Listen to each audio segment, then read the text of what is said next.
Sunuker FM seeni kër laa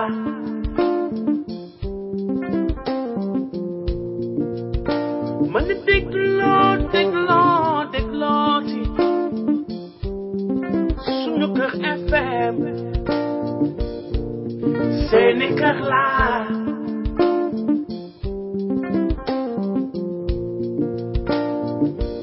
tax ba ñëpp di waxtaan ci Sénégal suñu réew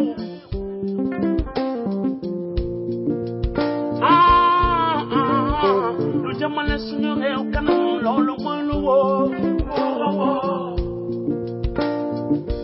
ñëpp joxe seen xalaat maam lu jëmale suñu réew ba suñu gaal gi moom du mës a suux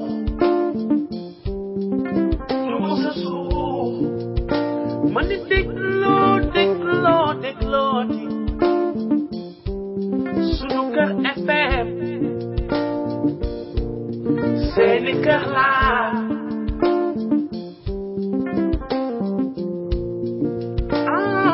sama gaa ñi déglooti Sunuker FM sunu rajo laa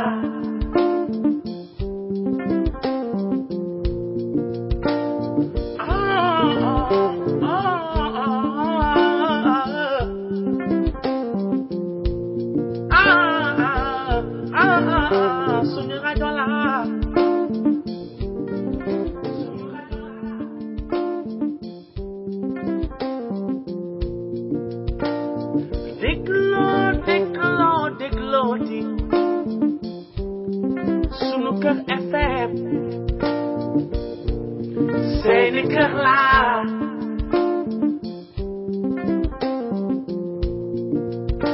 man di déglooti Sunuker FM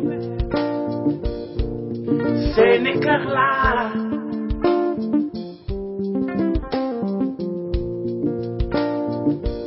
tax ba ñëpp di waxtaan ci Sénégal suñu réew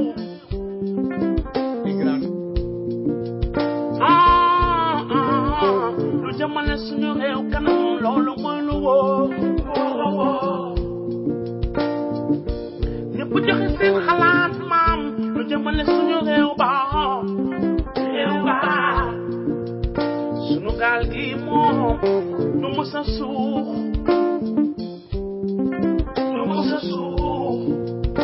man di déglooti Sunuker FM seeni kër laa ñoo ngi leen di nuyu from Los Angeles di sant yàlla si mayee ñu dellusiwaat pour waxtaan ak yéen ñoo ngi leen di remercier bu baax fépp fu ngeen mën ci nekk suñu auditeurs yi yàlla leen yàlla fay taral leen sàmm seen njaboot ñoo ngi leen di bëgge bu baax ndax yéen a tax ñu toog fii tey di wax tey jii mooy suñu 17e épisode bu WAC fii si sunu kër la première rajo africaine bu nekk fii si Los Angeles suñu guest bi nag tey moom la ñuy wax Cheikh Ben Fall nga xam ne moo nekkoon ancien président de l'association sénégalaise bu Los Angeles am nañu aussi suñu co-host muy madame Sambou Rabiatou Ndaw dinañu joindre si kanam tuuti incha allah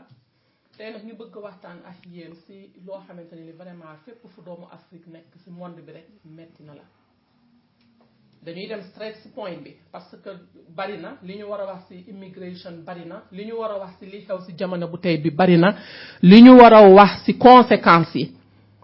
lii ñuy dund tey jii nii ay conséquences la lan moo ko andi lan mooy source bi loolu am solo la parce que en général ñun dañuy wax bu dara amee rek ñëpp commencé di si wax mais conséquence kii ba source ba duñu si wax mais problème mënuloo ko rek la te demuloo si source bi loolu la ñuy waxtaane ak yéen tey source yi conséquences yi nan la ñu mën a def en tant que africain waxatuñu sax sénégalais mais en tant que africain ñu def li nga xamante ne li moom la ñu war a def ku nekk def sa devoir nee nañu problème bu amee te ñin ñi waxuñu si they are part of the problem bokk nañ si problème bi problème bu amee kenn ku nekk am nga responsabilité pour wax si te problème bi jéggi na dayo lii nga xam ne mooy xew tey jii nii ci Afrique danga naan où sont les fiers guerriers d'Afrique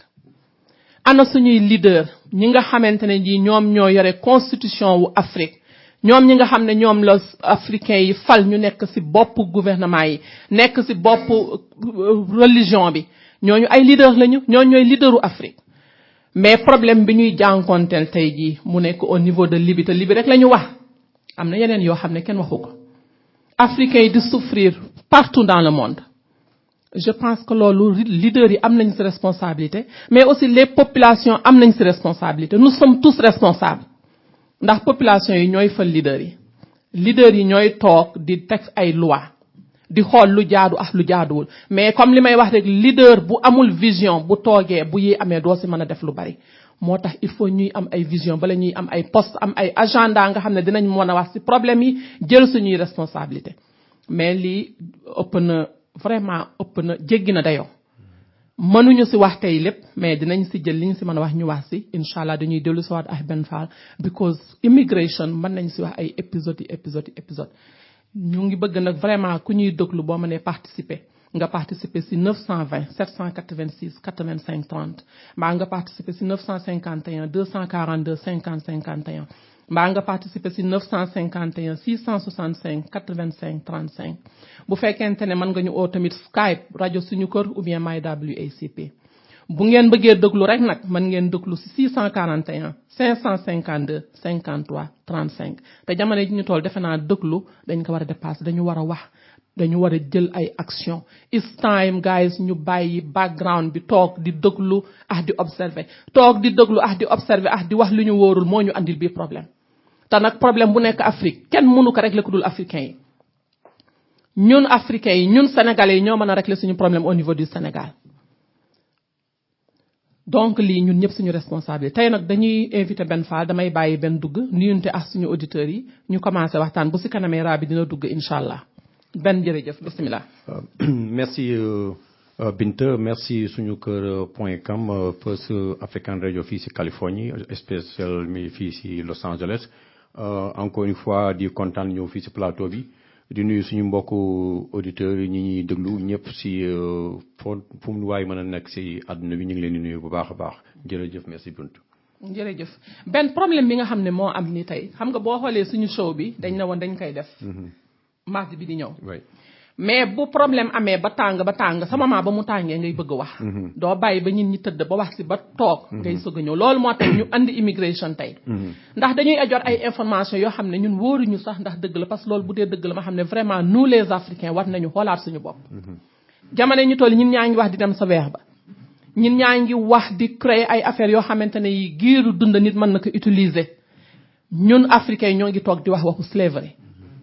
ñun fan lañu toll fan lañu nekk damay faral di daja ay américaine di waxtaan ak ñoom mais yenn saa yi ñu wax ma wax boo xam ne dama naan das ridiculous li ngeen di wax amul du dëgg mais dafa mel ni li am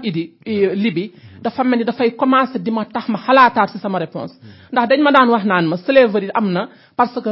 africains yi ñoo jaay seeni frère ma ne leen loolu dañ ko wax rek pour diviser ñu mais du dëgg mais li ma gis nii tey daf ma delloowaat gannaaw ay backtab ma ne xoolal wi dañu xoolaat lan moo am parce que dafa mel ni moo ngi dellu si waat te lan moo ko waral mais du Libye deful dara africains yi kan moo leen jaay kan moo leen yóbbu foofu ay africains lañu sénégalais moo ko connecté ivoirien moo ko connecté donc ay africains ñoo nekk ci suuf di def business ci human being moom li ñuy wax human trafficking moo tax loolu daf may delloowaat sama réponse bi ma répondre woon gaa yooyu est-ce que duñu xalaataat Ben si loolu laa bëgg nga waxtaan ci tey immigration bi ak problème yu am ci affaire immigration bi ak conséquences yi loolu laa bëgg tey jii li nga ci xam yi parce que xam naa ne am nga ci xam-xam yàgg nga États-Unis parent nga nekkoon nga Sénégal di struggle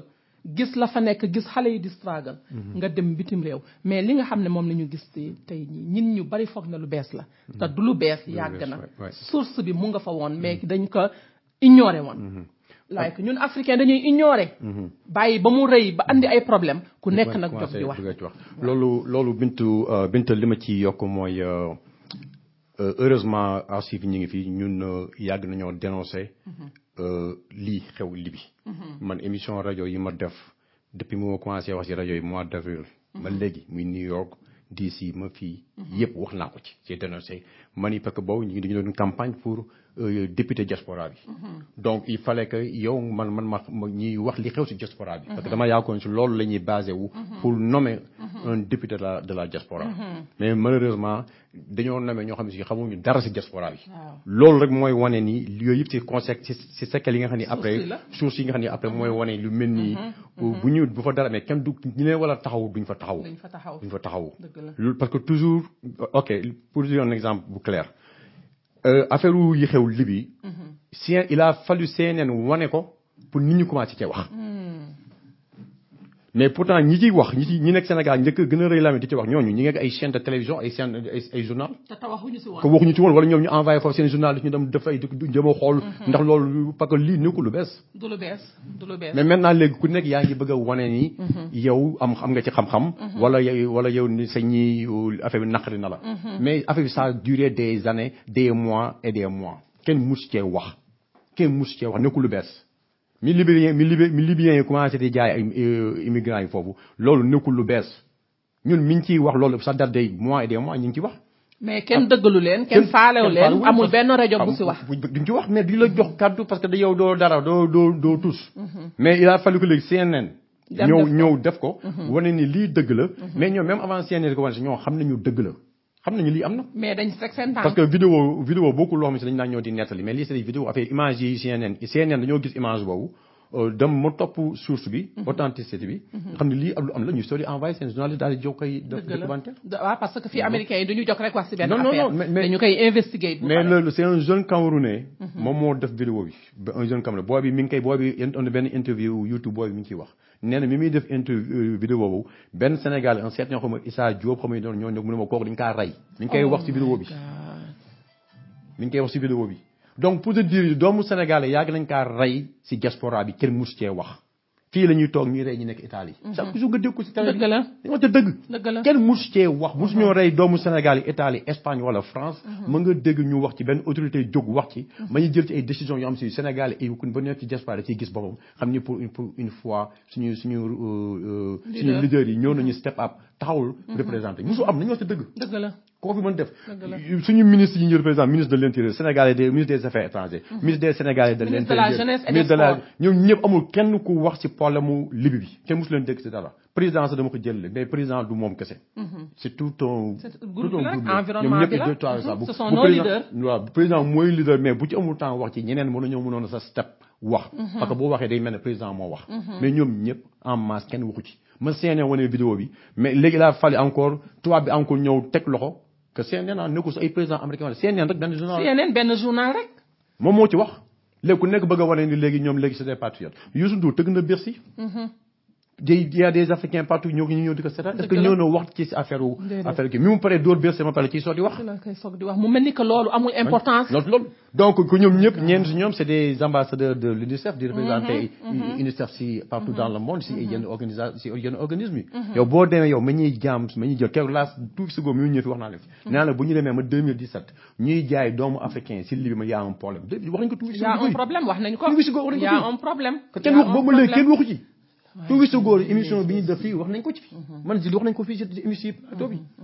donc ça veut dire que ñun suñu leader yi encore une fois ñoom seen silence mooy complicité bi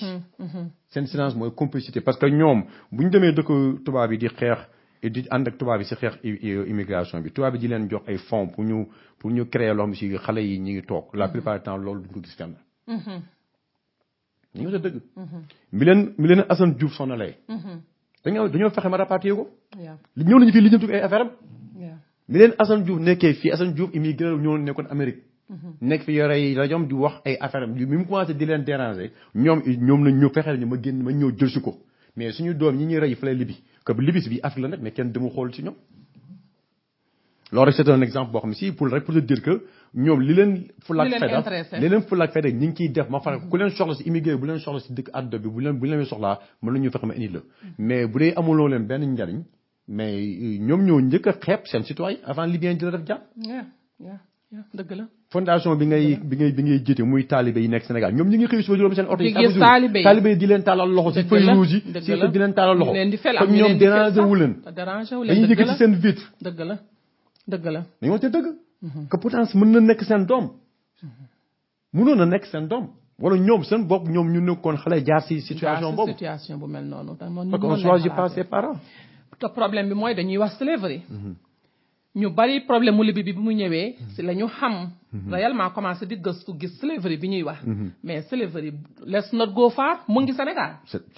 li ngay wax ni taalibe yi slavery la. mbindaan yi jigéen ñi ñuy toraxal. slavery la. mbindaan yi si kër yi. bon yi si kër yi ñu leen di toraxal slavery la. mais nañu bàyyi di. blâmer tubaab bi. tubaab yi. ñoom ñu ngi si li ñu nekk bëgg seeni nit. tubaab dafa bëgg tubaab. bëgg doomam. bëgg doomam bu pare bu gisee lu jaaduwul daf si taxaw. dafay dem ne hey lii kat jaaduwul dem fa mu war a dem waxe ko fa. ñun africain dañu naan lii jaaduwul toog di ko seetaan. muy jur di jur ba tey mooy li ñu andil problème bi. oui parce que doguma la bu doon ñoom créé nañu comme ni ñu wax last émission bi ñu fi def rek.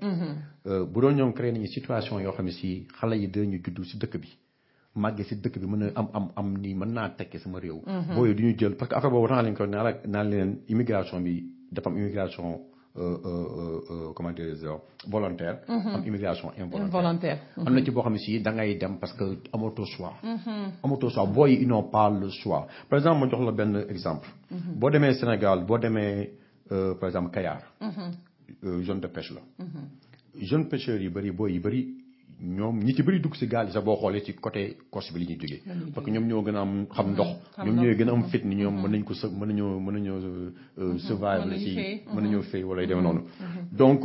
boo demee foofu xale yu bëri léegi si dañu am sax organisation booy yi nga xam ne ñeneen ñi jot a dem ak ñi ñëw di jéem a décourager booy yooyu yëpp bon man je les ai rencontrés donc waxuma la loo xam ne si nekkul waaw li ma wax dama ko xam donc li ma bëgg a foofu mooy mais lu tax xale yooyu des jeunes pêcheurs léegi ñoom di aventure dem parce que li ko waral mooy par exemple sur le plan économique nga xool dëkk bu mel ne Sénégal pêche yàgg nekk si source of income si économie Sénégal léegi nga jël salutier yëpp nga jël jox ko ay tubaab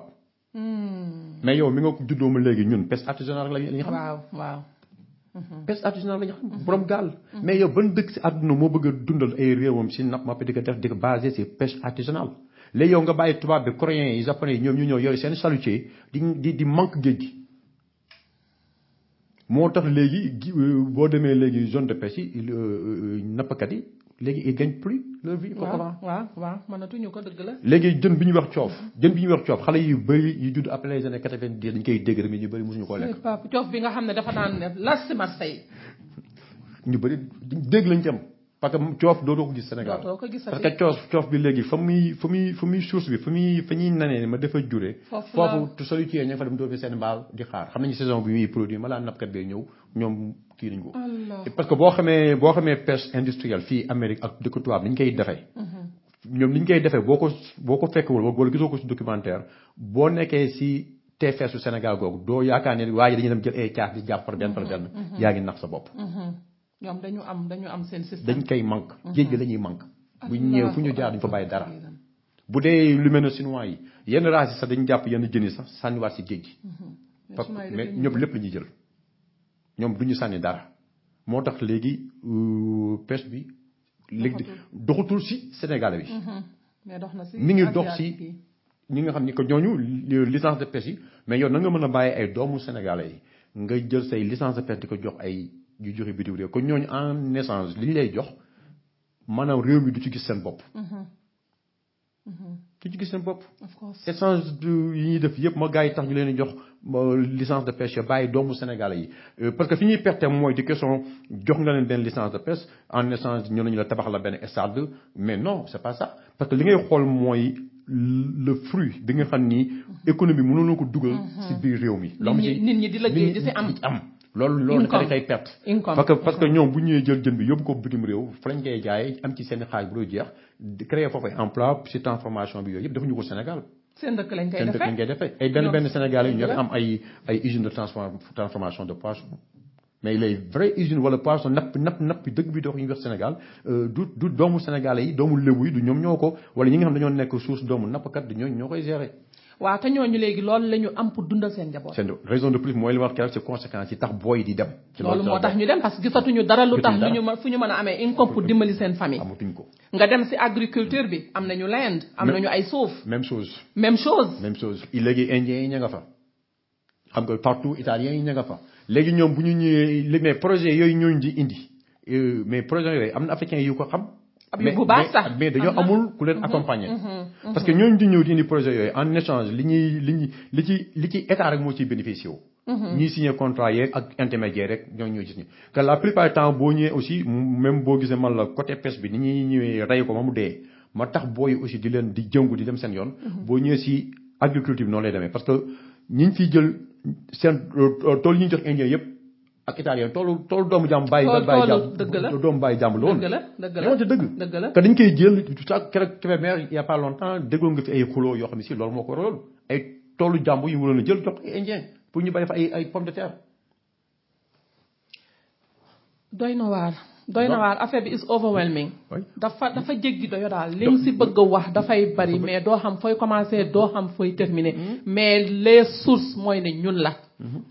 mission nit ki il faut mu xam mission yow mënu la ñu la jox benn poste te xamu yoon lan mooy sa mission ci poste boobu moo xam ministre nga moo xam député moo xam président nga lan mooy sa mission parce que mënuloo fal ay nit rek ñu ñëw toog te xamuñu lan mooy seen mission première mission wu sénégalais mooy lijjanti sénégalais yi ak ku manti doon nag ak foo manti nekk servir les Sénégalais mais pas de se servir le Sénégal mais pas de se servir des Sénégalais mais ñoom na loolu il se sert des Sénégalais ñëw parce que pour ñoom dem politique mooy nga dem karkaar yi kër gi passeport diplomatique yi yéega ko wàcc alors que yow poste bi nga occupé yow du avancé tu fais rien loo xam si mooy tax réew mi gis ci seen bopp xamuñu ko sax xamuñu ko yow sax ça t'intéresse pas du pas comme la mënoon nekk un ministre des affaires étrangères mënoon nekk un ministre des Sénégalais de l'extérieur yow problème limi bi depuis combien d'années combien de mois ñi ci wax yow mosoo cee prononcé wu ma mën cee jël benn décision pour jëm a xool ñi nekk fa nañu lay mën a secourir mosu mënul nekk kenn waxu ci kenn. waa léegi man sama problème mooy dama dégg sànq ñu ne maire yi seeni doom yi dañ leen di woo. ne leen jox leen ñu 600,000 sinon dinañ ñu rey baa ñoo ngi ñuy torturer ou bien quelque chose comme ça mais Sénégal doom yooyu ñooñu seen doom di dem Libye ou bien di dem beneen dëkk ku nekk xam na ne amuñu moyen yooyu. léegi foofu gouvernement bi yow benn lan nga xalaat ne muy solution bi si xale yi nga xam ne ñu ngi Libye nii actuellement seeni parents xamuñu fan la ñu nekk mais loolu torture la bu metti boo xam ne si parents rek moo ko mën a xam. waaw mais de façon c'est pas ñi def business boobu business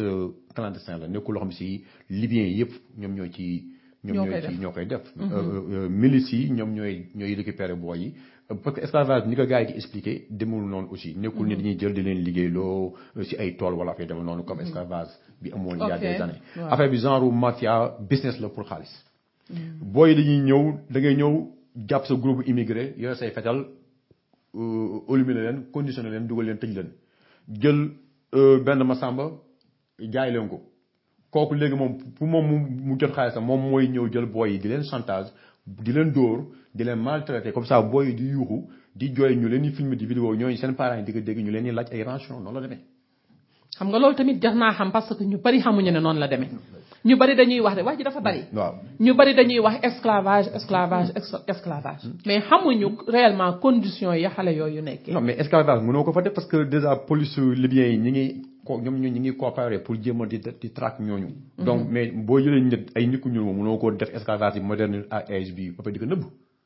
foo ko yan tool nga koy yóbbu xanaa nit ñi dañu leen gis. dinañ ko gis kay xanaa. donc affaire bi dañu leen di téye pour di ci liggéey xaalis. business la léegi man mi ngi mel ne ma ñëw nga jox ma un groupe de 20 personnes ma téye tëj ku nekk ma jox la téléphone nga woo sa yaay. bu sa yaay ne allo ma jël courant masse nga ni wuyaay yooyu yuuxu. léegi ñun lay 1 million boo ko amul ñu rey la. say parents jaxasoo. ñu jox la àddina yàqu. parce que si vidéo yi da ngay gis ñi nga xam ñeneen ñu da ngay fay ma pare sax que duñu la libéré ñu jël la jaayaat la keneen. léegi ñoom c'est pour se faire de l'argent dañ lay jël di kii jaay kii léegi yow ñoom dañu la garder. boo amul dara ñu téye la fa di la dóor di la maltraité di la liggéeyloo liggéey yu dof yooyu bu yee saa si veut se servir d'exemple pour les autres ñu rey la nga dee parce que amuloo leen benn njariñ noonu la dem. mais nekku dañ leen di jël di leen def ay jaam parce que Libye amul fenn fu ñu war a liggéey jamono ju toll nii surtout jamono ju toll nii donc affaire bi business la bu ñu créé pour di liggéey si kaw ñu bañ na ko ñoom duñ ko tuddee dollar lañ leen tuddee wala xawma lan beneen bi mooy diamant noir loolu c'est le nom qu'ils utilisent pour di ko wooyee suñu mbokk nit ñu ñuul ñu nekk foofu. waaw Ben, what do you think of the solution lii problème bi fii ni ñu mel conséquences yi nga xam ne moom la ñuy gis nii lii yëpp ay conséquences la du lu bees. du fi comme li ma wax sànq nee naa leen lii nekkul lu bees si diaspora bi yàgg nañu fee rey ay doomu sénégalais si diaspora bi Italie Espagne. fu nekk kenn mus leen taxaw nos hommes politiques ñoom ils se servent de nous. suñu soxlaa ñu ñëw vers ñu élection législative yi ñëw nañu. mi ñu jaxase nañu carte yi def lu leen neex mi ñu bëggee gagné def nañ ko gagné nañu dem nañ seen yoon loolu moo leen intéressé malheureusement ñun nit ñi ñoo war a yeewu. nit ñi ñoo war a yeewu xool nan la ñuy falee suñuy leader. xam ne liggéey bi nekkul si ay sant. nekkul si ay xeet. nekkul si ay nit nu mu mel. ak fu mu jógee on s'en fout de tout ça. on a quelque chose en commun c'est le Sénégal. c'est tout. nit ki nu mu sant ak kuy baayam kuy ndeyam on s'en fout de tout ça ndax moom passé jikkoom la ñu xool ndax baax na ndax il est crédible am na xam-xam c'est un patriote ndax wóolu nañu c'est tout mais bu dee quand ñu ngi ñëw di voter aveuglement parce que kii ñoo bokk sëriñ wala dama moo ma neex wala kii il est beau wala dafa xees affaire yi ñàkk fedda yoo xam ne si mooy si loolu la ñuy élire suñuy leader mais après si loolu on récolte les fruits. jërëjëf Cheikh Ben Fall waxtaan bi am na solo overwhelming na metti na vraiment lépp lu ñu si mën di wax rek romb na foofu les solutions comme li may wax rek solution nekkul si benn nit solution nekkul si gouvernement solution dafa nekk si bépp doomu sénégalais nga toogaat xoolaat sa bopp ñun ñëpp nous sommes part de ce qui se passe li xew Sénégal yëpp ñun ñëpp nous avons des responsabilités mooy ñi ngeen di fal loolu part am na si big part de responsabilité mais mënuloo nit ñëw jox la junni mbaa jox la saaku ceeb mbaa nit ñëw parce que da nga xam frère am comme li Ben wax mbaa da nga xam mbokkam ou bien something like that mais nga ko bëgg ko fal te kooku ngay fal est-ce que xam nga ndax poosam moo ko fa teg ou bien ndax xam nga boppam moo ko fa teg ou bien est-ce que yow la fay toogal sénégalais yi liñ leen di wax mooy ñun ñëm ñu booloo amul benn dëkk bu ngeen di gis actuellement nii muy dem ci kaw te ñun ñu booloo ñu il faut ñu booloo xam li ñu bëgg il faut ñu booloo supportante ñun suñu biir il faut ñu booloo d'une façon boo xamante ne bu nit jógee bitim réew ñëw wax la nga dem wax Ben dem wax Njawar dem wax Rabi ñun ñëm ñu bokk am benn common goal ne lii jaaduwul duñu ko nangu ci suñu dëkk mais Sénégal personnel intérêt yi dafa bari from top to bottom ku nekk yaa ngi xool ñaata nga siy am ñoo ngi lor suñu njaboot ñoo ngi lor xale yi nga xam ne ñooy ñëw dans l'avenir te lii nag ñun ñëpp war nañ si jox wax si ñun ñëpp war nañ si jox wax lu si suñu àq parce que yàlla suñu boy moo ngi toog duñu déglu te Sénégal metti na metti goo xam ne da nga naan est-ce que yàlla mu ngi gis li nga xam ne moo fay xew mais of course mu ngi koy gis mais est-ce que ñun ñoo ngi def li ñu yàlla wax est-ce que ñoo ngi def li ñu war a def loolu ay si bokk na si solution yi première solution yi mooy ku si nekk gis si sa bopp ku nekk jël sa responsabilité benn solution du tuuti dañuy jël pause bu ñu dellu sawaatee bi gën a talk about immigration again jërë ngeen jëf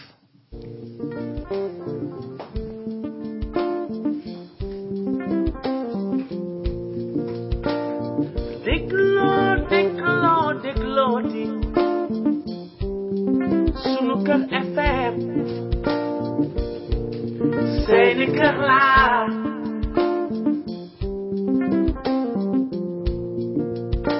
man di déglooti sunu kër FM seeni kër laa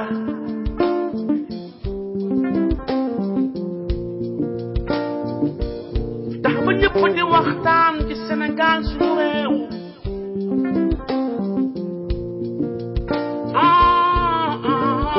lu jëmale suñu réew kanam loolu mooy lu wóor ñëpp joxe seen xalaat maam lu jëmale suñu réew ba suñu gaal gi moom nu mës a suux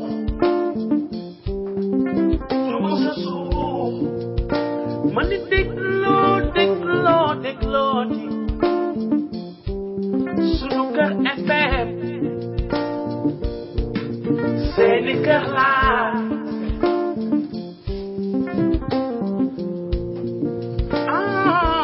gaa ñi déglooti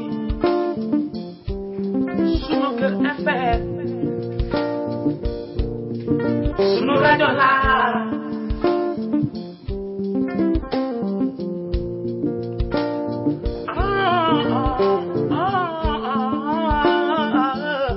voilà dellu si waat nañu si WACP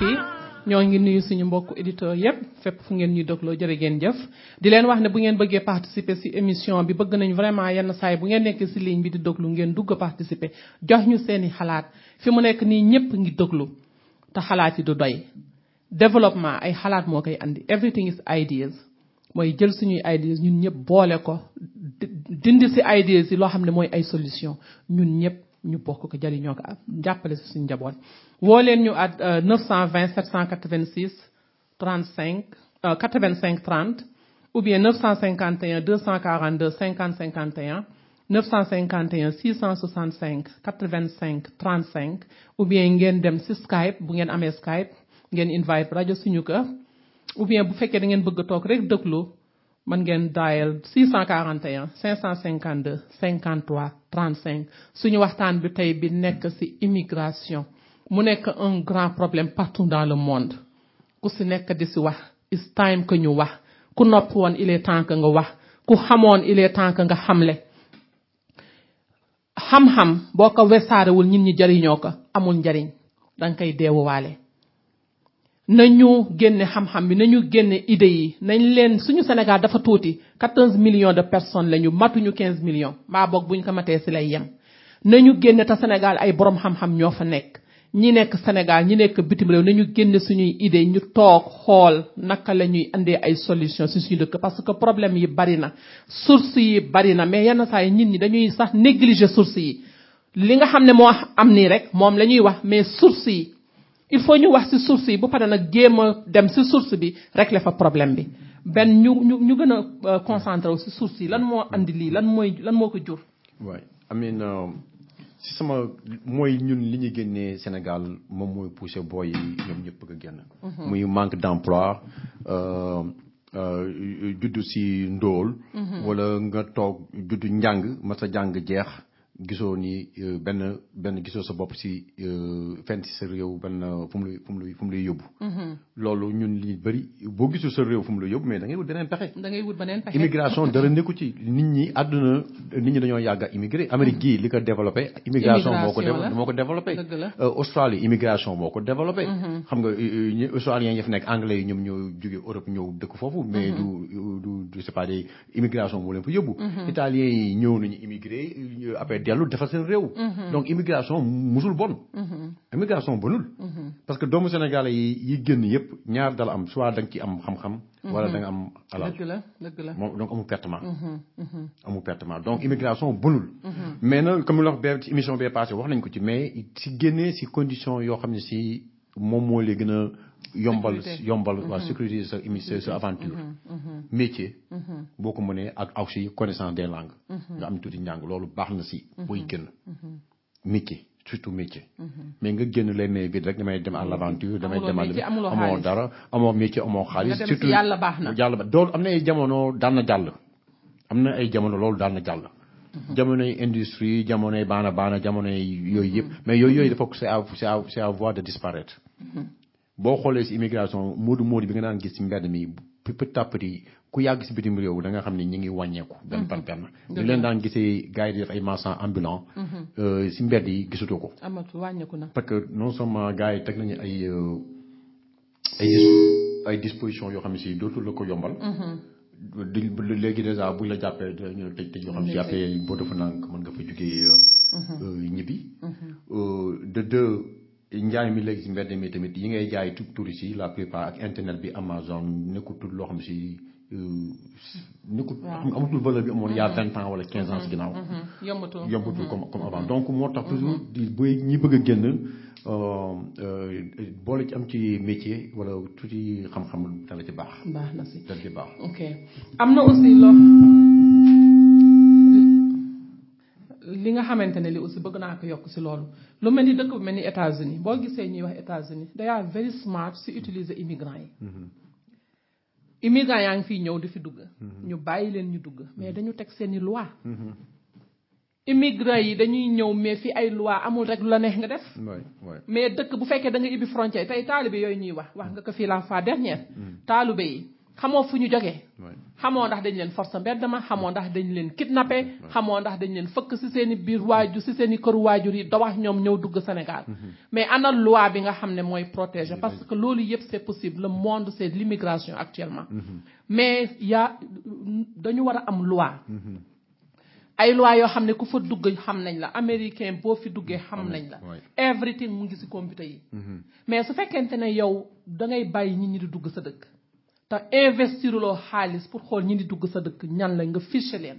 ku ci def lu bon ñu jàpp ka mais Sénégal xoolal crime yi fay am mais ñit ñi day gën a wéy wi kenn du leen jàppa waaye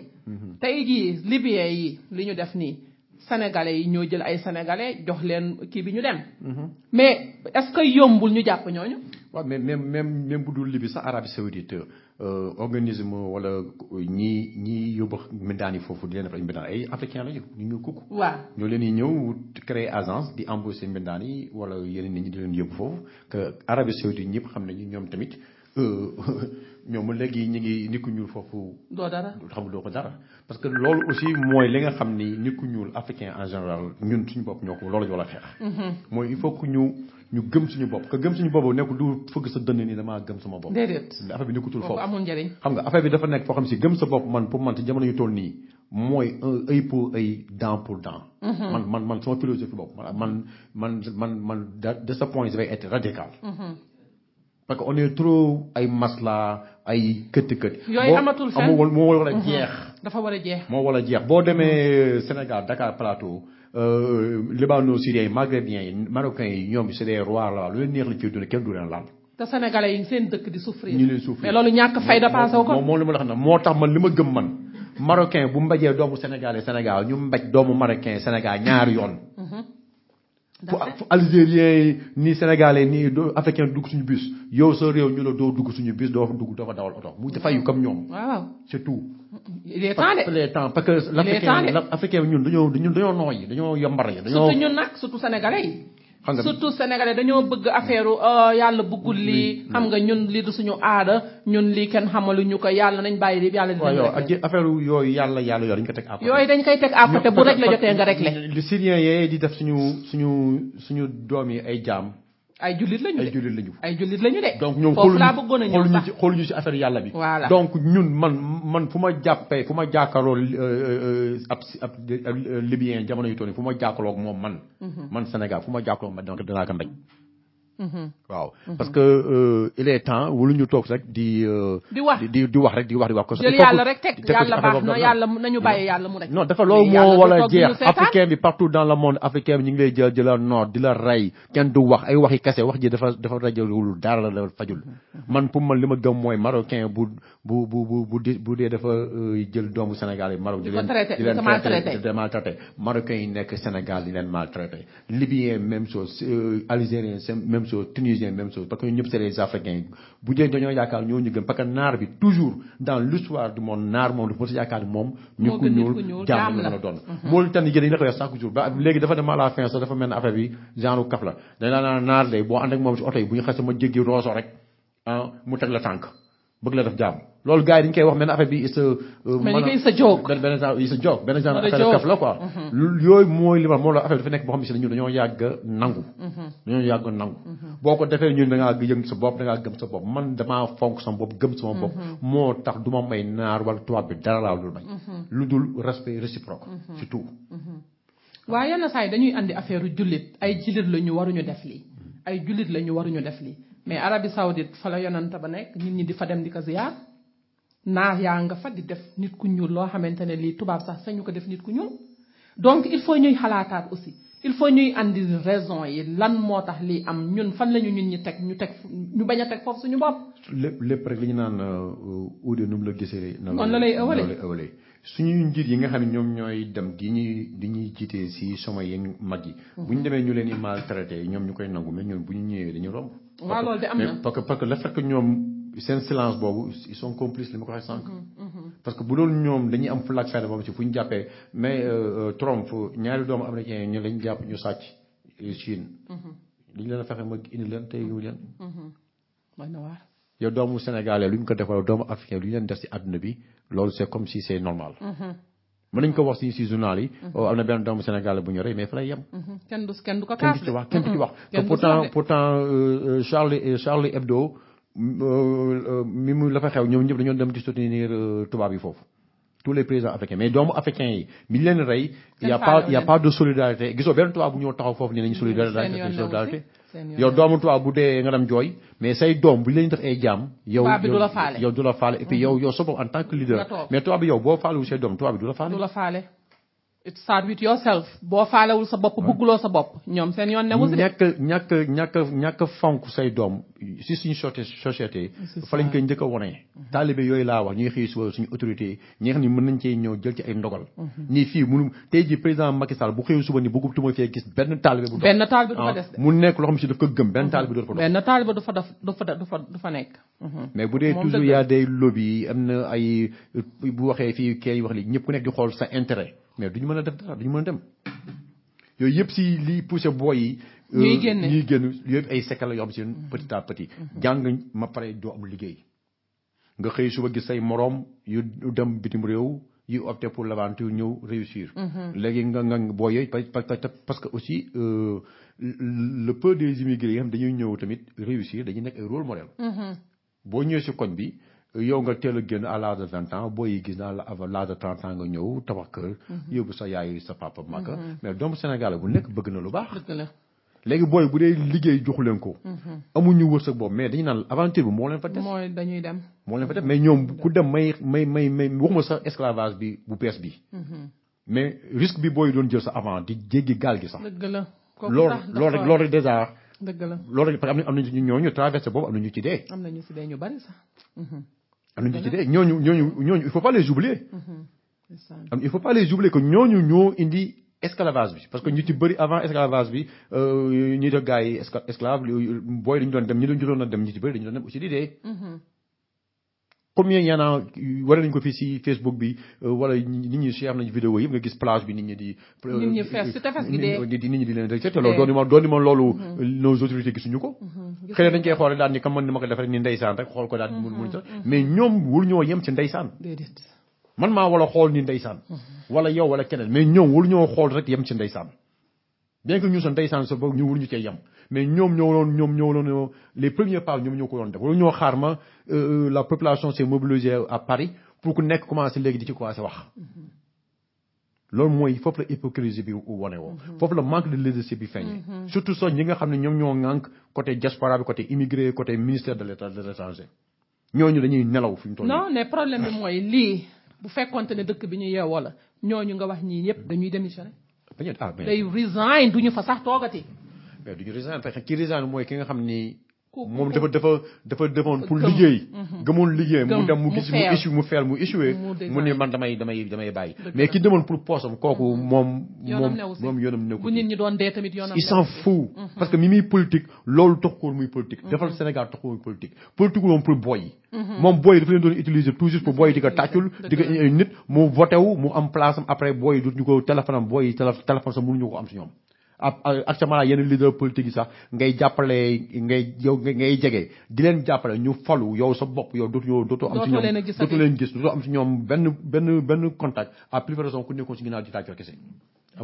moo tax nag suñu population yi war a yeewu lii war na leen a yee waruñoo nekkati di passif la population sénégalaise yenn saa yi ñu si bëri dañu passif dañuy toog rek di wax di déglu ay yow ndeysaan parce que sa doom bokk si parce que sa mbokk bokk si mais du question mbokk ak question doom lii yaa ngi wax futur Sénégal yaa ngi wax futur jeunesse sénégalaise kan moo leen di taxawal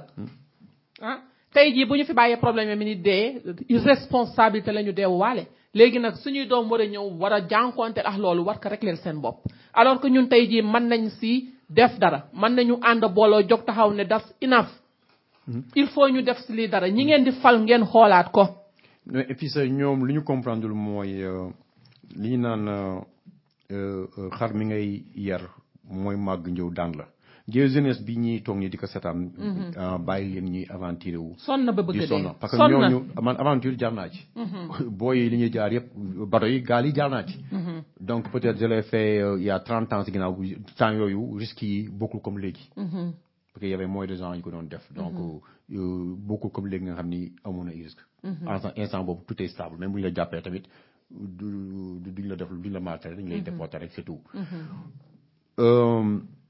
li ma bëgg a wax mooy jeunesse bi nga xam ne moo la Afrique am nga xam ni adduna bi ñëpp moom amuñu ko ñu naan dans waxuma 2050 l'Afrique sera le continent le plus jeune du monde parce que ñi ci bëri ndax ñi ngi perte seen population de jeune boobu foofu laa waxe quoi ma ni li ma bëgg a wax mooy bu ñu seetaanee booy yi di taxaw di dem di parce que booy essayé nañu gaal gi léegi boobu tëju na bàyyi nañ ko maanaam li ma bëgg nii moom léegi kooku nekkatul yoon léegi booy bu ñu ñibbee toog Sénégal mënutu ñoo dem fenn bis bu booy di révolté wu géey ñoom ñooñu seen ndoflaay yooyu ñu yaakaar ñoom ñu ngi ci boobu léegi bis bu leen booy songee su boobaa da booy ñoom la ñuy song dëgg la bu ñu amatul pexe waaw ci booy ñoom la ñuy parce que song dañuy sës ñoom of course sës nañu amatuñu fu ñu dem mais ñoom ñoo leen ko promettre ñoom ñoo ko def ay promesse bu ñu bëggee ñu fal leen ñëw di nax booy guddeeg bëccëg di leen wax ay promesses yoo xam ci booy lépp après ay wax yi neen lay doon mais ku muus ren di laa naxoon daaw ñoom ñi ngi nax booy di leen nax di leen wax li naan you can fool some people sometimes but you can fool all the people all the time ñoom bu leen nañoo yaakaar mën nañoo continuer di dëkk di nax si booy yi di ko gis di mu leen naqari ñuy dem mais bés bu ñu dee ma xam ne mënutu ñoo dem nga xam léegi ils sont obligés de rester au pays ñoom booy yi dañu ñëw révolté wu seen kaw donc ñoom bu yóbboo ñoom dès à présent ñu commencé comment dire promesse électorale bi ñu def xale yi sur l'emploi des jeunes ñu jéem a xool nan lañ ci mën a yëngoo ma Sénégal xale yi gis fenn bopp mënuñoo nekk dëkk boo xam si da ngaa toog si or toog si pétrole toog si zircon ak leneen un soleil boo xam si mi ngi rayonné 9 mois sur kii am àll boo xam ne si jusqu'à présent mën nañ ko exploiter si am mbay am géej ngay am ay ingénieurs yoo si yaa ngi leen formé partout dans le monde mën léegi yow sa réew mënoo fexe yow mais exploiter mais loolu lépp dafa war a baax yaa ngi koy jël di ko teg si loxo nasaraan yi bu ñu ñëwee mën nañoo créer quelques emplois c'est pas ça qu'on parle mais le fruit li nga xam ne moom nga la récolté bénéfice bi yëpp ñoom dañ koy jël yóbbu ko seen réew yóbbu ko seen dëkk développé ci seen dëkk développé seen réew yóbbu ko si yóbbu di nekk ay multimilliardaires yow meanwhile yow sa réew ki ci bénéficié wu du moo bénéficié bu amee benn salaire de 300 000 francs du ko dépassé that's a shame il faut ñu yeewu that's a shame li metti na trop si xol mu ñoo yeewu il faut que ñoo xam ne ñu soit ñoom parce que bu mu jaam gi mooy foofu mooy njaam gi maanaam même bu gars yi di créer ci ñuy yeewu fee di ko jaay mais bu mu jaam gi ma léegi tubaab bi mi ngi ko téye ma léegi we not free waaw te ñoom ñoo leen koy yombalal mais ñi ngi ñëw di contrôler suñu xaalis di contrôler suñu ndox di contrôler lépp lu baax Sénégal tubaab moo ko contrôler suñu pétrole bi soo di gën ni gis nga ni ko gars yi séddale bukki bi ñu ko séddale suñu or bi gis nga ñu koy gérer lépp loo xam ne si ñun ma léegi tubaab bi moo ñu moom parce que lépp lu ñemmi suñu réew tubaab bi ñoo ni maay borom d'une part noonu lañ ko mën a waxee parce que li ci gën a baax ñoom lañ koy jox business bu ko tubaab gérer wul sax ñu ni du dox gëmuñu seen bopp mooy manque de gëm sa bopp bi aéroport bu bees baa ngi nii mais partie commerciale bi tubaab lañ ko jox ko mën tur maa boutique yi fay nekk yëpp il paraît et tubaab bi lañ ko jox ñoom ñoo ko war a gérer I can't believe lii de mooy bëgguloo sa bopp moom lii mooy dama xamul ndax dañoo iñaan si xale yi bëgguñu xale yi am dara bëgguñu sénégalais am dara bien what is the problem booy émergé wu may développé da ngay développé ci sa own culture boo demee Malaisie si Kuala Lumpur boo wàccee si aéroport bi ñëpp ñi ngi fay gis ñëpp ay malaisiens lañu ñu dëkk sa dëkk ba boutique yi yëpp seen bagage yëpp ñoom ñoo koy jaay boo demee Chine même chose boo demee Japon même chose South Korea bu barka démb jaay bi li ma bëgg wax ni mooy mën nga développer ci sa propre culture mais loolu pour nga def ko il faut nga utiliser aussi say nit ñu représenter ci institution yi mais te doomu sénégalais si sénégalais lay def mais boo ko jëlee jox ko chinois ba Chine lay lijjanti ji oui parce que bu dee yow da nga basé ci emploi yenn postes yi bu dee yow da nga koy joxe toujours sur des comment dire par ay rapports politiques maanaam nit yi seen nit da nga fay teg mais toujours da nga jël ay postes yoo xam ci ka nga fay teg c'est pas le gars qu'il faut à la place qu'il faut kon loolu moom mooy indi défaillance bi dans tous les niveaux dans tous les niveaux du Sénégal. léegi ñi fi muy répercuté mooy si population bi ñoom ñooy paye les pots et cassés. xale bu góor boo amee 18 ans ma 25 ans jëm 30 ans wala takk jabar wala sanc kër nga amoo xëy amoo dara nañu waxtu dëgg. dina metti. nañu wax dëgg. ñun ñëpp jaar nañ ci ñun li ñu tax a génn dem Sénégal maa j'ai quitté le Sénégal à l'âge de 18 ans. donc booy yi li leen tax a génn li ma taxoon a génn moo tax ba bëgg a génn. moo tax keneen bëgg a génne dañu bëgg a tekki. dimbali seen i waajur. dimbali seen bopp. ñëw ma pare am seen parce que dañoo judd si benn dëkk boo xam si suñuy aada ak suñuy culture toujours dafa am benn compétition boo xam si dafa silencieuse. duñ ko wax mais moom moo am. bu sa voisin bi amee kër. yow da nga bëgg am kër. loolu dara nekku ci. nit ki da nga war a bëgg. da nga war a bëgg lu baax quand ko boole woo ci ay affaire yu soxor ak amul benn problème. nit ki ñëw dara lu baax nga xool ko bëgg mel na moom. loolu nekk maanaam ku nekk da nga war nekk royukaay man su ma demee Sénégal def fa dara. man nit ñi man maa xool bëgg def la même chose mais kooku c'est bopp man. da nga leen di jox sax information. pour ñu dem loolu la ñuy ñaan. loolu moo développé dëkk bi mooy développé réew mi parce que noonu la war a demee. parce que nit ku nekk da nga war a nekk inspiration si génération bi nga xam ne ñoom dañuy ñëw topp sa ginnaaw di la xool. bu dee yow da ngaa judd ma génn àdduna ak gudd fan que yow mënoo inspiré benn doomu aadama ça veut dire que yow. sa bi amul njariñ benn njariñ. amul njariñ dëgg la donc immigrants yi jot a génn. su soit ñi nekk France ak partout dans le monde ñi ñëw bu ñëwee Sénégal réussir. seen rakk yi wala seen mbokk yi leen jege wala communauté bi ñuy màggee juddoo fa xale yi xam leen. xam seen démb xam ne grand bi dafa génn wala Fatou mi dafa génnoon voyager. léegi ñëw na moom kër gi moom business bi mais ñi nga xam dañoo toogoon fa defuñu dara bu ñu xamoon fii Fatou wala Samba fi mu jaar buñ fa mënee jaar dañuy jaar. dañu fay jaar te yow it boo leen mënee jox information bi ñu jaar fa. dañ cay jaar daf lay arranger rek. parce que yoonu libi bi quoi qu'on puisse dire am na ñoo xam si jaar nañ ca meet nañ mais dugg nañu. donc nit ku ñu moom li ñuy xool mooy bu comme que kii def na ko rek. man dinaa ko def man mën naa ci réussir. parce que am na ñu bët frontières yi. Libye bi bët Méditerranée dugg si gaal yi ils ont réussi am na ñu dee mais am na ñu jàll aussi. mais nit ki la plupart nit ñi duñu xool ñi dee parce que ñoom dañu naan man du ma ci dee. parce que ku nekk loo ngay xalaat nga man pare wu ma pour dee man yàlla def li muy def. mi mel ne comme ay feebar sida rek da nga naan du ma mës a dal. mais boo jëlu say disposition wala dem noonu. dina la dal donc yoonu gaal gi tamit toujours yow kii daanu da ngay xalaat yow du mës a nekk yow keneen da ngay doon mais ma mu nekk yow nag seen bokk am problème. jërëjëf Ben waxtaan bi am na solo thank you so much. ok ñoo ngi jël pause dellu si waat incha allah continué waat suñu waxtaan si immigration bi jërë ngeen jëf. Sénégal la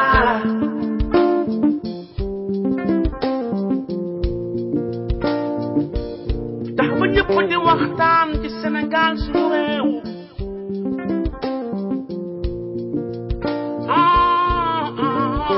lu jëmale suñu réew kanam loolu mooy lu wóor ñëpp joxe seen xalaat maam lu jëmale suñu réew ba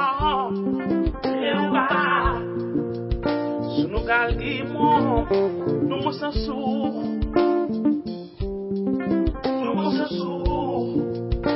man di dégloo di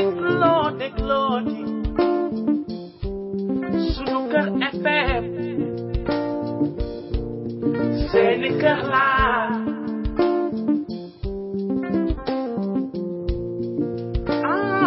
sama gaal gi dégloo di suñu kër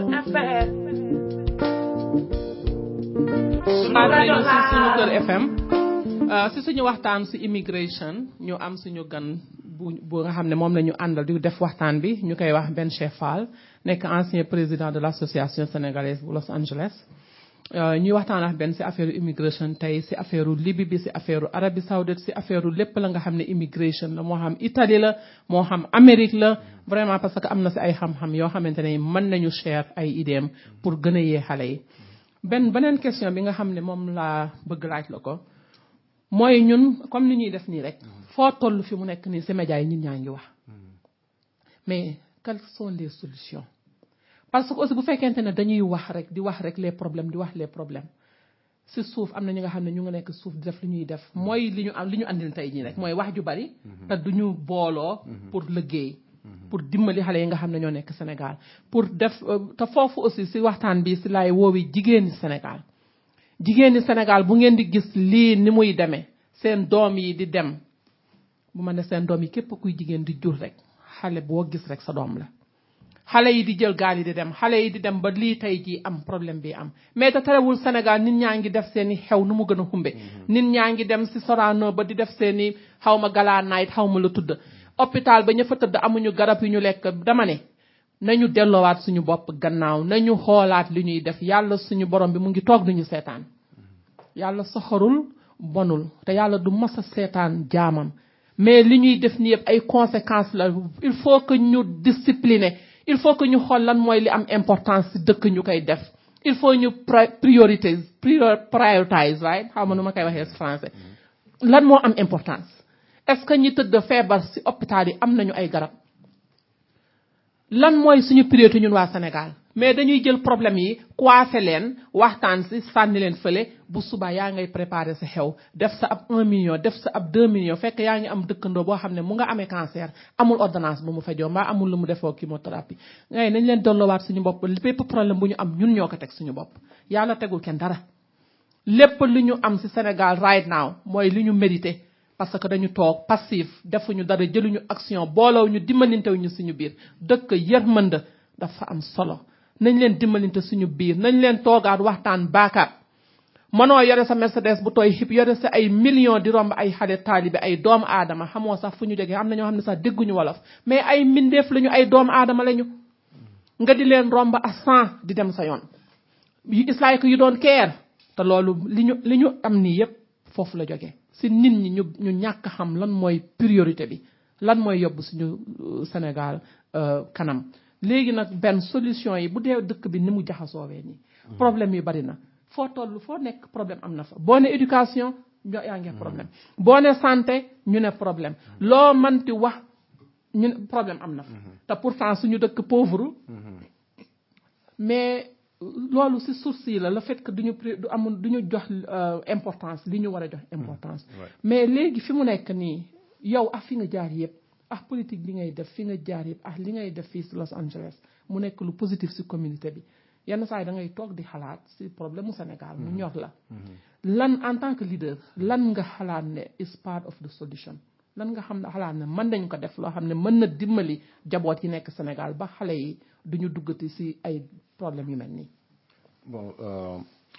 bon comme li ñuy wax sànq rek lépp parfois mënoo ko sëf xëy na les leaders wala gouvernement bi ku nekk am nga ci part de responsabilité par commencer ñun ñi nga xam ne ñooy immigré suñu bopp bu ñuy waxtaan ak suñuy njaboot suñuy rakk suñuy communauté ñu leen di wax dëgg aussi ñu bañ di leen nax ñu bañ di leen wax loo xam ne si rek pour gondi leen alors que la réalité c'est autre chose quoi xam nga donc loolu immigré bi en tant que immigré nga réussir nga ñàkk réussir kooku war nañ ko nekk na loo xam ne si war nga ko mën a waxtaan ak say jot parce que ñenn say saa da ngay ñëw doxul comme ni mu war a doxe mais booy woo say rakk wala say mag da ngay dem xool fu mu gën a rafete nga photo wu xam nga jël benn xale tubaab bu romb sax nga ne ko kañ photo wu nga photo wu moom envoyé gars yi yaakaar ne gaan bi ñu ngi dund alors que gaan bi dañu lay inversé yaa ngi souffrir mais yooyu affaire yaa ngi sagu daal xam nga yi demee noonu donc yooyu yëpp daf ñuy diisal daf nit ki bul diisal sa bopp waxal li am parce que li am mooy tax toujours rek moom mooy dëgg yi que dëgg toujours moom mooy mujj naxuloo sa bopp et puis waxul député da ngay franc rek nga wax li am dëgg la bu dee yow da nga nekk fii di dawal taxi nga ne man damay dawal taxi bu dee damay liggéey sécurité nga ne man damay liggéey sécurité bu dee da ngay baana nga xam ne da ngay baana bu dee da ngay nekk si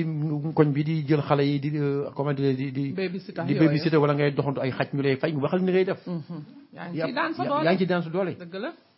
xam nga mais da ngay dem yow di sóob ay sóob yoo xam si booy dem Sénégal jaar fee si fëgg jaar ba jël fa sa ñetti costume ak say ñaari paire daal semis dem ñu wàcc fii këtti que rouler les air fii fekk yow benn 200,000 francs moo nekk sa poche mala moo jeex nga ni fës daw booy bi nañ wu naa woy xoolal grand bi lii ak lii yooyu moo wala jeex moo wala dañ waaw honnêteté il faut que ñu honnête waaw il faut ñu honnête parce que bitim réew anyway il faut que Sénégal bi aussi yow mënoon nekk Sénégal c'est pas dama ko bëgg wax pour tuutal kenn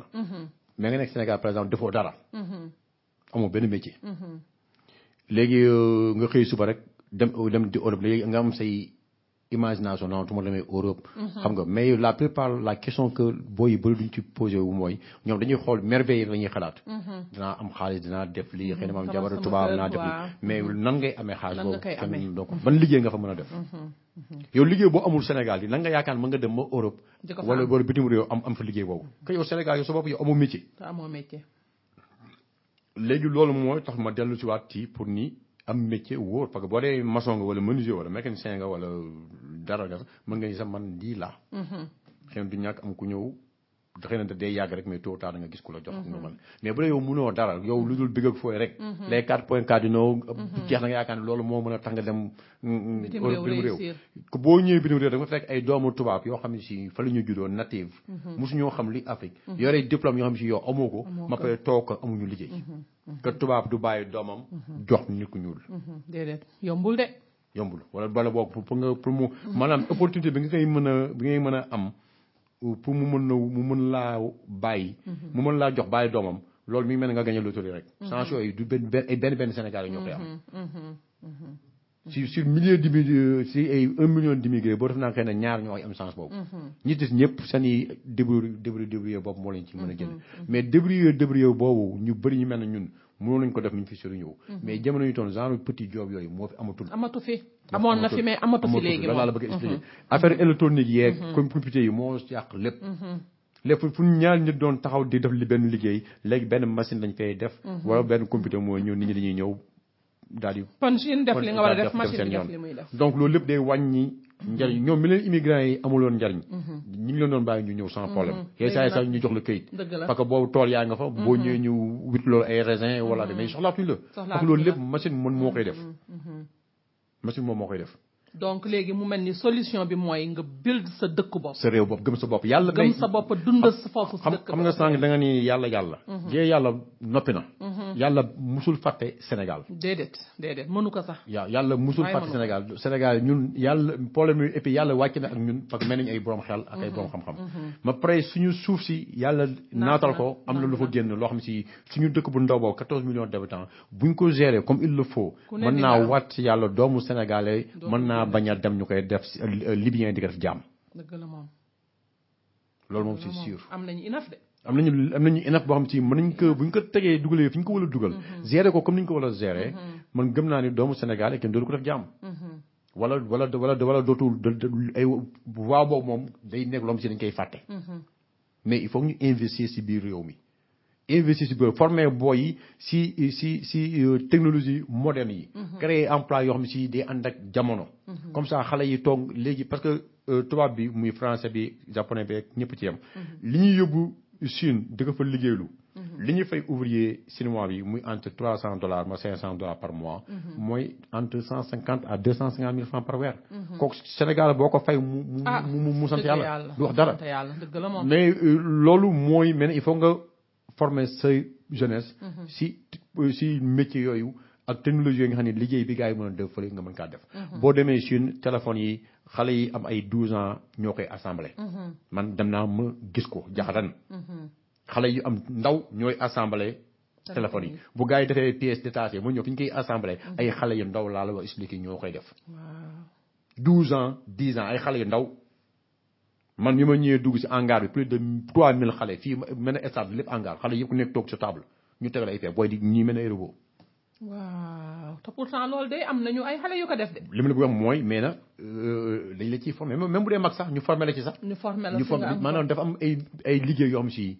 maanaam du liggéeyu dafa il faut nga def ñu formé la ci loolu. maanaam pour nga mën a am genre marché yooyu. boo gisee tubaab yi di dem Chine di yóbbu foofu seen i liggéey loolu rek la loolu moo tax parce que chinois yi seen doom yi wala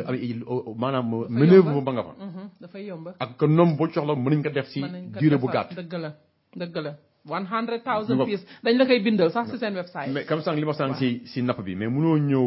yow li sa maam doon nappee avant les indépendances ma léegi. yow ñoom indépendance ak léegi ni àdduna moderne. yow ma léegi yow ngay napp di sànni ay caas ma léegi. kenn defatu ko de. kenn defatu ko technologie de dafa avancé. kenn defatu ko loolu boo ñëwee si garage mécanique Sénégal même chose very yu tuuti ñoo ci am ay machines yu moderne ma léegi lal saako tëdd suuf taq lépp di vidage que fii vidage gi nga fi di nga gars yi dara man léegi loolu maanaam du ñu investir si loo xam ne si moom mooy tax ñu ànd ak jamono parce que boo bëggee avancer aussi il faut nga ànd ak jamono. da ngay ànd ak jamono bi dafay changer. loolu laa la expliqué parce que comportement la mais bu dee par exemple mécanicien bi dafa yaakaar tenue bi moo la liggéeyee mooy tenue bu moo la sol chaque jour di ko ñibbee muy frox mu dugg si biir bus yi taq rek ak huile nit ki ñëw solu yére wala liggéey le matin si benn bureau moom mu ñëw di ko riche taqal ko lépp ak huile ba pare boo ko waxee ma ni si bus bi laa dugg da ngaa fay ma fay fii mécanicien doo boo ko moom bis mi soo yëre mécanicien te liggéey yëre mécanicien dañ koy bàyyi si atelier ba sol seen yëre demaat kenn du xam ne sax doo xam ne sax ay mécanicien mais yow fii da ngay sol tenue mu tax rek ak huile nga dugg si oto fekk madame sol wala monsieur sol benn yëre bu siwlisé wala dem liggéeyi yow nga ñëw wéeru ko taxal ko lépp ak huile ko yooyu yëpp moo tax ma la affaire de comportement la si suñu société yi comportement yi tamit comportement yi ñu nag dañu bari ay problème de dañu bari ay bagage de ay bagage su terre à terre yoo xam ne si man yi allahu akbar maanaam moo tax ma émergence rek développement yi moo tax ma la comportement la dëgg la comportement nit ñi li ngay behavior yooyu yëpp da ciy joué société bi li ma la bëgg ay jeunes boo leen amee da nga il faut nga mën leen utiliser xale bu góor bu amee 18 ans jëm 25 ans nekk xale bu góor nekk ab kuy toll si digg dooleem boo ko utiliser wul mu utiliser boppam dëgg la moom ay waay dimbali leen xale yi ngeen dimbali leen loolu mooy ñoom avantage bi Afrique am ka xamuñu ko mooy vision bi mais waaw vision parce que xale yooyu xamuñu nu ñu leen utiliser léegi da ngay gis léegi xale yi dañoo dem à la fin Sénégal nelaw ma 10 heures yow defar sa dose café taal benn Marlboro sa léegi genre luxe la affaire de amuñu fenn fu ñu dem amuñu dara lu ñu def alors que yow man su ma gisee su ma duggee si kër gis benn xale jóg ñu ma maa ngi sot yow damay tiit waaw parce que man xamatuma man su ma yeewoo su ma bidante man pour ma damaa feebar da ngay feebar effectivement fii boo yéexee yeewu da nga naan am missing something waaw fajar 5 heures du matin yaa ngi taxaw feena booy léegi dafa dem à la fin daa mel ne sa nelaw moo 10 heures 11 heures sax c'est un petit luxe quoi avec de petit boy town la mais métti na sérieusement métti na xam nga moo tax ma la lépp il faut savoir utiliser jeunes yi par exemple am na solution boo xam si dama koy wax toujours mais parfois ça fait rire quand même su ma koy gars yi may xool ni ma xam naa sama mbokk yi sant Meng ak Diagne ak yooyu di ma déglu xam naa dañuy waaj ma dafa ñoo yàpp dama ni leen par exemple booy yi pour yar leen rek tàmmal leen xoslu dès le début boo nekkee Sénégal man leen nañu éliminer añ bi rek loolu boo ko waxee Sénégal très bien ñëpp fu ma ko sax kii lu muy wax nii su ma ko waxee les gens même réaction boobu la nit ñi dem fii amuñu añ ñi ma gars yi naa ma dañ ñoo man leen xool fii de añ amu fi amoo sa jot gi man leen añ bi li muy yàq moo ëpp li muy defar dëgg la de man leen on vit pas pour manger waaw ñun nekkuñu fi di xaar ay 3 repas quotidiens te ñi ngi dund ba léegi ceeb bi te ñoo ngi lekk ñi ngi dund bu pare nag wér waaw parce que moment bi ngay lekkee yaa ngi dem liggéey moment boobu yaa ngi dem liggéey di participer ci développement dëkk bi mais boo imaginer jigéen ñi from 10 heures ba 2 heures ñu ngi ci waañ wi ba 10 heures ba midi toppatoo ceeb bi toppatoo añ bi xam nga ñi xale yi ñëw lekk mais moment boobu mënoon nañu dugg ci biir dëkk bi dem ñafe xool lu ñuy def loo xam ne mën na andi développement ci dëkk bi pare 4 heures 5 heures ñu ñibbi togg lu ñuy togg toog lekk muy reer mu jeex tàkk nga seef ci xaalis jël sa temps seef sa temps bu pare participer ci développement et puis léegi pour ñëw ci booy yi léegi booy bi daan nelaw ma midi wala 10 heures di xaar añ bu yeewoo midi 11 heures xam ni añ amu fa dana teel a yeewu ndékki ma pare dem wuti lu mu def dem jàngi métier wala wuti débrouiller wu def dara mais bu dee booy bi da ngay ñëw di ko bàyyi mu am temps xam ni mën naa nelaw ma midi añ toog noo salaan tamul deful dara xëy suba ni damaa bëgg a dem États-Unis damaa bëgg a dem France mais bu génnee à l'aventure day sonn parce que foofu loolu moom amul fi moom fii moom ay vrai guerrier ay ñafekat da ngay ñëw bitim réew nga xam ne fii du Sénégal li lay jëkk a frappé mooy amul dëkkandoo amul toog di waxtaan yooyu yëpp amu fi da ngay xëy 5 heures du matin yi ngay xëy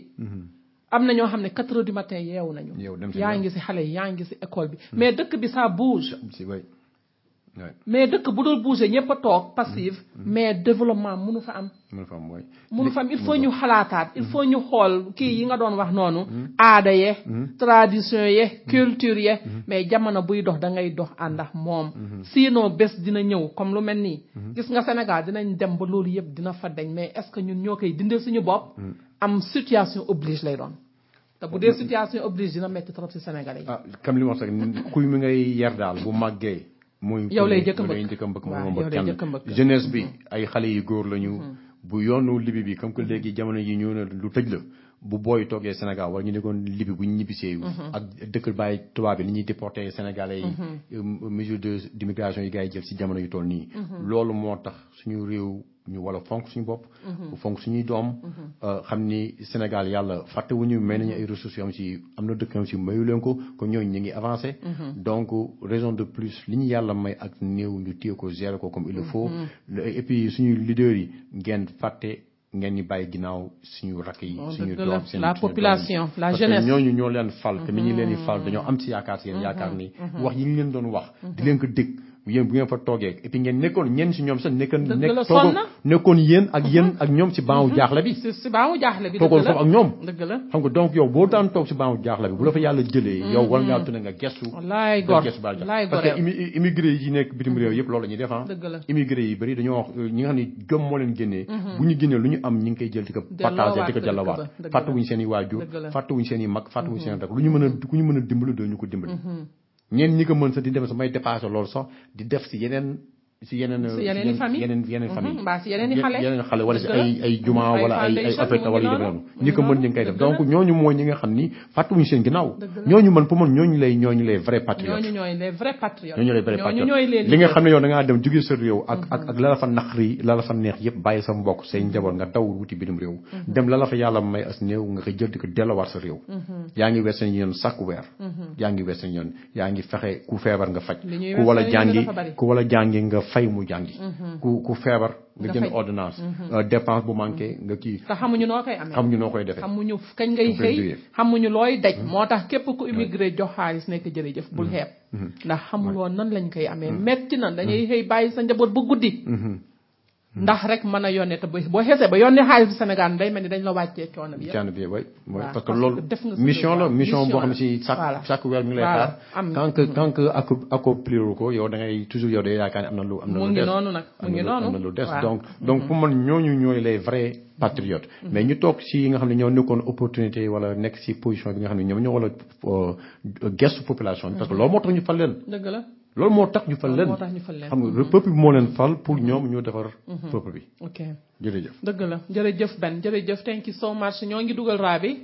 comme ça mu participer si show tey bi about the immigration the consequences the sources raa bi ñoo ngi lay déglu allo allo waaw waaye ñoo ngi lay dégg raa bi ok ngeen baal ma nag dama yéex a ñëw donc fekkewuma début émission bi donc maa ngi nuyu ñëpp ku nekk sa tur ak sa sant di leen baalu ak baal nañ leen yàlla ñu yàlla boole jéggal amiin donc immigration mu nekk topic boo xam ni dafa yaatu donc ku nekk am nga loolu ci mën a wax xam nga donc mu delluwaat rek ci ñu ñaaxaat peut-être parents yi ñaaxaat aussi gouvernement bi ñu def politique de jeunesse tu vois parce que xale yi bu ñu toogee defuñu dara la seen xel di xalaat ñu dem tu vois bu ñu amee lu ñu nekk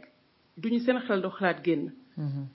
mais des fois xale yi frustration sax moo tax ñuy génn frustration la tu vois donc bu ñu defee benn politique soit mu nekk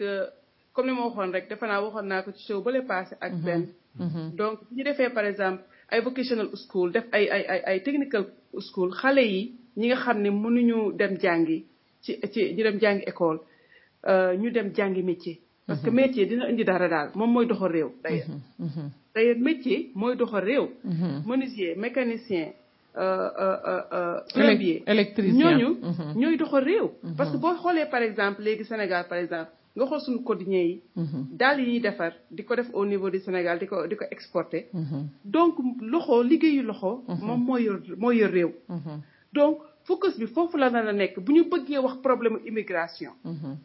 foofu lay commencer parce que peut-être même bu loolu amee sax du ñàkk xale yi aussi di risque di dem mais au moins bu loolu amee dina ko wàññi ñu def benn politique de jeunesse xam nga parents yi aussi comme li nga waxoon sànq bi ne def naa bu dugg see maa ngi fekk juste que ci wax ci affaire boobu yàq bi ni yàq au niveau du Sénégal ci xew yi ak genre yooyu yoo xam ni yow li ngay jël nii di ko yàq nii peut-être boo ko jëloon ko investir ko ci sa benn doom wala sa ñaari doom mu nekk par exemple une société familiale peut-être loolu doon na nekk benn remède ci immigration xale yi génn di risque seen àddina di génn ci biti mu jaral leen sax ñu dee xam nga wala mu jaral leen ñu dem ci benn dëkk ñu def leen ay esclave xam nga esclavage mi ngi fi de demul fenn mi ngi fi am na ñoo xam ne actuellement nii ñuy wax ni en ce moment même ñi ngi nekk ay esclave ci ay dëkk xaw ma ndax parents yi xam nañ ko wala parents yi xamuñu ko mais ñoo xam ne ñi ngi nekk actuellement esclavage di dund lu métti fi ñu nekk di fa dund lu métti ñoo xam ne mënuñu sax génn kër gi ñu nekk pour mën a génn xam lu xew ci dëkk bi imagine toi nga jël benn nit yóbbu ko par exemple Arabie Saoudite wala nga yóbbu ko Libye xamul fu mu dëkk ñu jël confisquer passeport am dès le premier jour daal di koy jël def ko ci benn kër xamul sax làkk bi sa basement ba nag sa basement ba lañ lay yóbbu sa suuf nga xam ne doo gis dara lu leer donc doo mën a sax mënuloo sax xam fa la sa ambassade féete mënuloo xam say représentant fu ñu féete ñu jël la def la esclavage de temps am na si ñoo xam ne ils sont tellement intelligents que dañu lay jël jox la benn téléphone wax la nga woo seen mbokk yi ñu taxaw tu vois donc pour yow nga assurer seen mbokk yi que yaa ngi ci jàmm fekk nekkoo si jàmm donc loolu yëpp il faut ñu koy bàyyi xel te loolu pour mu am solution il faut ñu def politique de jeunesse parents yi aussi yeewu ñoom tamit il faut ñu yeewu Sénégal il faut yenn parents yi aussi yeewu xam li xew c'est pas dit que sa doom dafa génn bitim réew rek sa affaire baax na am na ñoo xam ne dañuy def tout pour seen doom na génn rek parce que doomu diw génn na mi ngi États-Unis wala benn diw mi ngi Italie wala benn diw mi ngi Chine wala quelque part donc il faut ñu yeewu ci loolu politique de jeunesse parents yi ñëw participer xam li xew xam lan moo xew seen dëkk xam li xew ci gouvernement bi xam li xew everywhere su ko defee bu ñu informé woo dinañ mën a def jël ay sound decision yoo xam ni mooy help xale yi il faut ñu dimbali xale yi frustration moo tax ñuy risque seen vie jërëjëf Rabi thank you so much jërëjëf am na solo de waaw xanaa li ma ci yokk rek mooy de passage maa ngi leen nuyu Rabi li ma ci yokk mooy comme li mu wax sànq si affaire daalu ngaay yi bon kooku néew am nay temps daalu ngaay xewoon na si woon na mais toujours day des accompagne duñu am ku leen jàppale maanaam jàppale bi mooy kuy defar produit li nga bëgg mooy boo doon defar tey 100 suba nga mën a defar 1000 gannaaw suba nga mën a defar 1 million mais loolu pour mu mën a nekk il faut que nit ñi tamit consommer ko mais ñoo koy consommer par exemple bu doon président de la République dafa xëy suba par exemple nii ouverture des classes léegi xale yi yëpp dàll ngaay la ñuy war a sol mais loolu qui en profite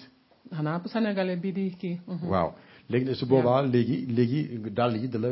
maanaam ñi doon produit daala ngaay yi dégg na dox mais daala ngaay yi mi ngi commencé dox li ko même ni mu doxatul ko ni mu woon dox parce que léegi gars yi yóbbuñu ko si Chine copie ko wala chinois yi jël nañu ko léegi di ko copie moo tax lépp du am accompagnement moo tax yooyu yëpp day nekk yoo xam si après day répercuté mooy conséquence bu sa papa yëru woon ab mbaar di ci def ay dàll mu daan doxal kër gi nga xëy suba paa bi mënul jaay paire mais xale bu góor bu amee 18 ans 20 ans ni papa bàyyi ma dem wuti ji bàyyi ma dem ñafe ji yow jàpp ko si mbaar mi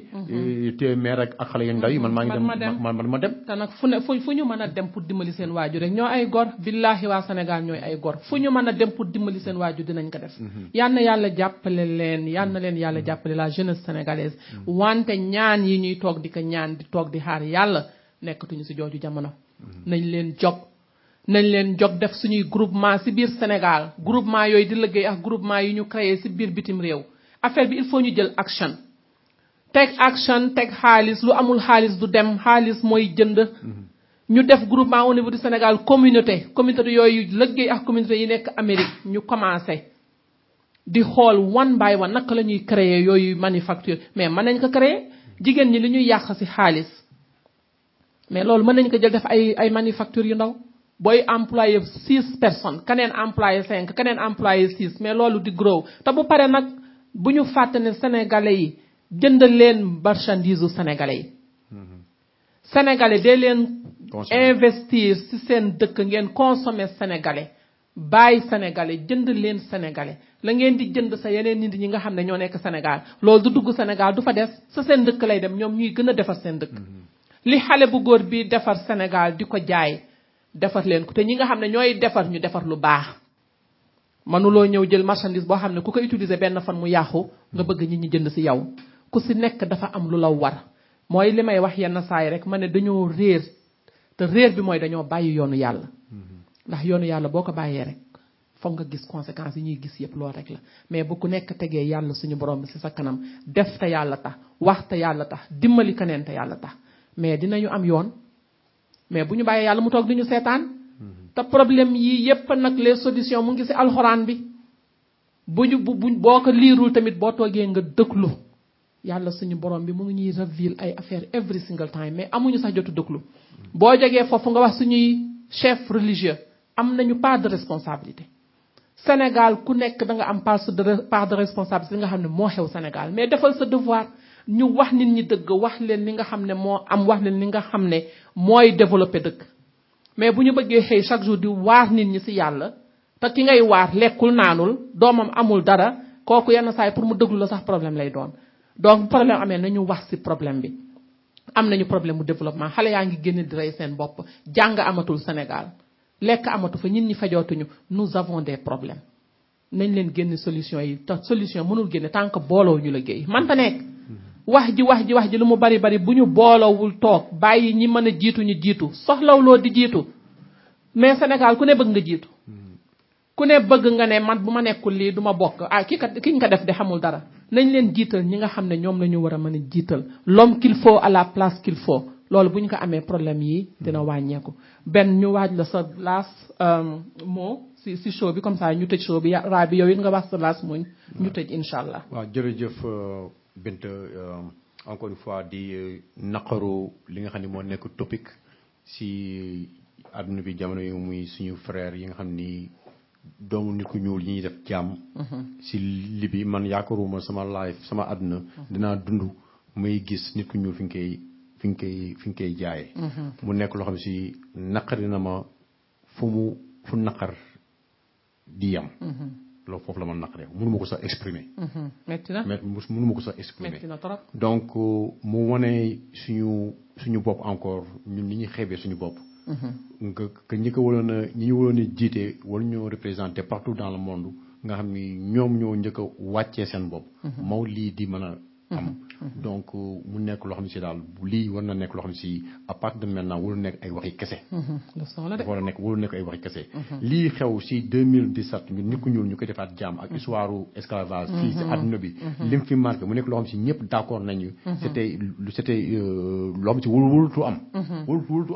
si àdduna ñëpp di ko naqare mënu ñëw crime bu gën a naqare esclavage ñëpp d'accord nañu amul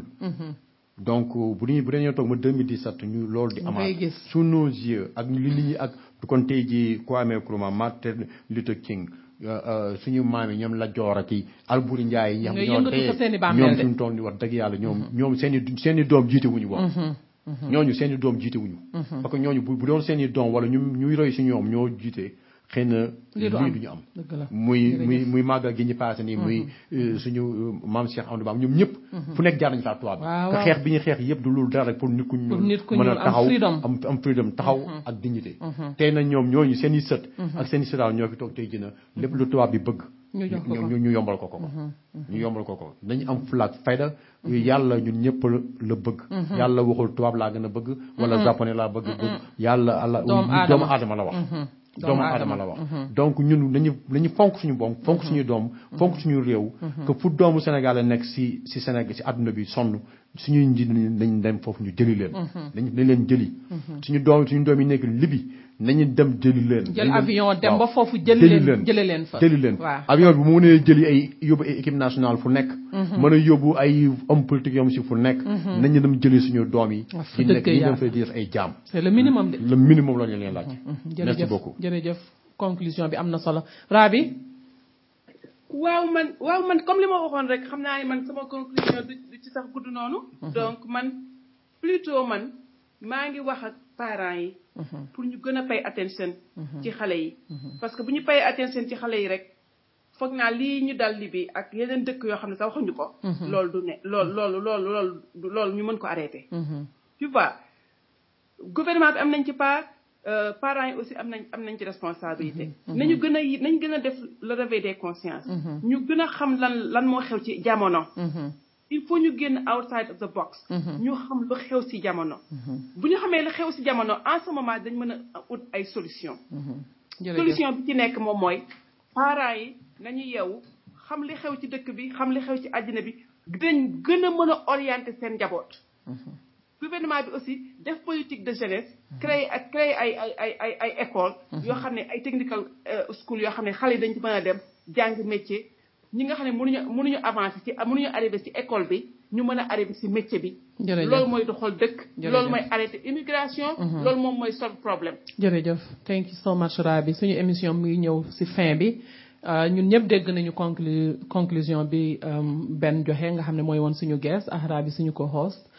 di ñaan yàlla suñu borom bi rek nag yal nañu yàlla dimbali ba doomu sénégalais yooyu ñu dellu si waat seen dëkk. dañuy ñaan suñu gouvernement bu fekkente ne rek mën ngeen dégg suñuy message ndax ñu bari ñoo ngi def ay live ci Facebook bi bu ngeen mënee déglu suñuy message liñ leen di ñaan rek mooy ngeen dem jëli doomu africain yooyu du ma ne sax doomu Sénégal parce que déjà rek li ñuy def nii ñoo ngi nekkal division bi mooy Côte d'Ivoire dem na jël ivoirien yi keneen dem na jël ghanéen ou bien keneen dem na jël nigérien warul woon a demee noonu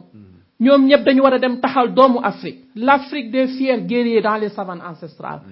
ñun ñëpp ay africain lañu division boobu warul woon a mën a nekk na ñoom ñëpp président yëpp jog dem yóbbu seen avion ne bëgguñu gis benn africain bu des Libye tey jii si guddi gi taxaw ñafe ko ak ñoom loolu mooy li waroon a mën a nekk te loolu lañ leen di ñaan Afrique nañu jéem a booloo les États-Unis d'Afrique loolu mooy la solution ñu liggéey mën na nekk lu mënul nekk amul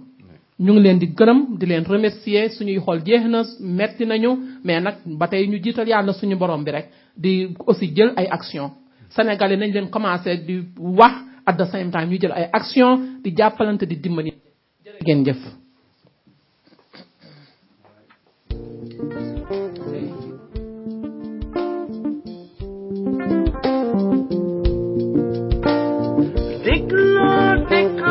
dégloo di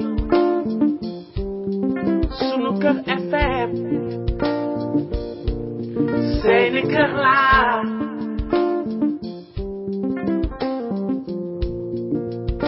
man di dégloo di sunu kër FM seeni kër laa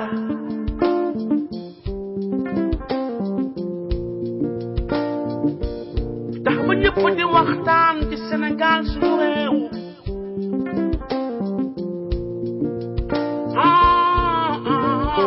lu jëmale suñu réew kanam loolu mooy lu wóor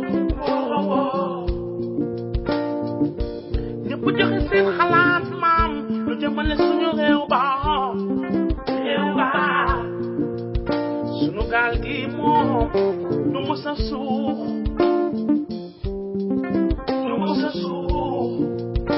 man di dégloo di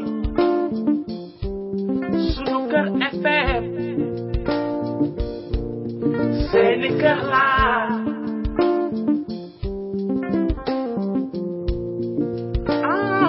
sama gaal ñi dégloo di sunu kër FM sunu rajo laa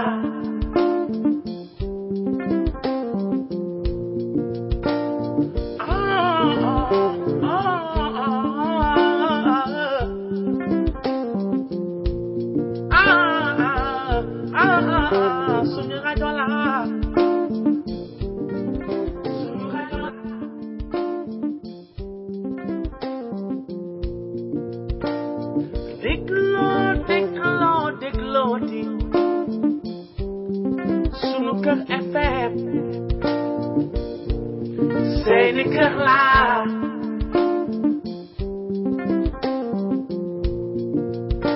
man di dégloo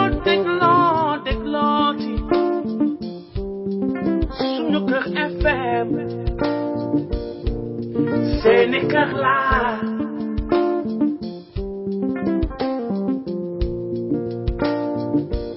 tax ba ñëpp di waxtaan ci Sénégal suñu réew